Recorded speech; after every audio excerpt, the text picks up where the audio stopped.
Hi friend, ನಮಸ್ತೆ. Welcome to ನಮಸ್ಕಾರ ಬುದಳ. ಇವತ್ತು ನಮ್ಮ ಹತ್ರ ಫಾರ್ಮಲ್ ಪ್ಯಾಂಟ್ ಬಂದಿದೆ, ಎಂಕಲ್ ಲೆಂತ್ ಅಲ್ಲಿ. ಪ್ರಾಪರ್ ಎಂಕಲ್ ಲೆಂತ್ ಇದೆ. ಈ ತರ ಬಂದಿದೆ, ನೋಡಬಹುದು ನೀವು. ಇದರಲ್ಲಿ ವಿತ್ ಲೈಕ್ರಾನು ಬಂದಿದೆ, ವಿತ್ ಸ್ಟ್ರೆಚಬಲ್. ಸೈಜು ನಿಮಗೆ ಎಂಕಲ್ 39 ಬರುತ್ತೆ. ನಾ ಹಾಕಿರೋ ಸೈಜ್ 34. ಪ್ರಾಪರ್ ಫಿಟ್ಟಿಂಗ್ ಇದೆ, ನೋಡ್ಬೋದು ನೀವು. ಈ ತರ ಸೇಮ್ ಪೀಸ್ ಇದು. ಗ್ರೀನ್ ಕಲರ್ ನ್ಯೂ ಟ್ರೆಂಡ್ ಇದೆ ಕಲರ್ದು. ಅದರಲ್ಲಿ ಬ್ಲ್ಯಾಕ್ ಬಂದಿದೆ, ಇದು ಗ್ರೇ ಕಲರು,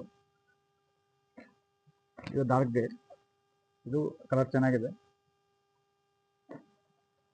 ಬ್ಲ್ಯಾಕ್ ಅಲ್ಲಿ ಫ್ಯಾಬ್ರಿಕ್ ಚೇಂಜ್ ಬಂದಿದೆ ಇನ್ನೊಂದು. ಮತ್ತೆ ಯಾರೆಲ್ಲ ಇನ್ಸ್ಟಾ ಐಡಿ ಫಾಲೋ ಮಾಡಿಲ್ಲ, ದಯವಿಟ್ಟು ಫಾಲೋ ಮಾಡಿ. ಇದೇ ತರ ನಮ್ಗೆ ಡೈಲಿ ಅಪ್ಡೇಟ್ ಕೂಡ ಬರುತ್ತೆ. ಇದೊಂದು ನೋಡಿ, ಸಿಮೆಂಟ್ ಕಲರ್, ಇದೊಂದು ಚೇಂಜ್ ಇದೆ ಕಲರ್. ಇದು ನೇವಿ ಬ್ಲೂ ಕಲರ್, ಇದು ಚೆನ್ನಾಗಿದೆ. ಥ್ಯಾಂಕ್ ಯು, ನಮಸ್ತೆ.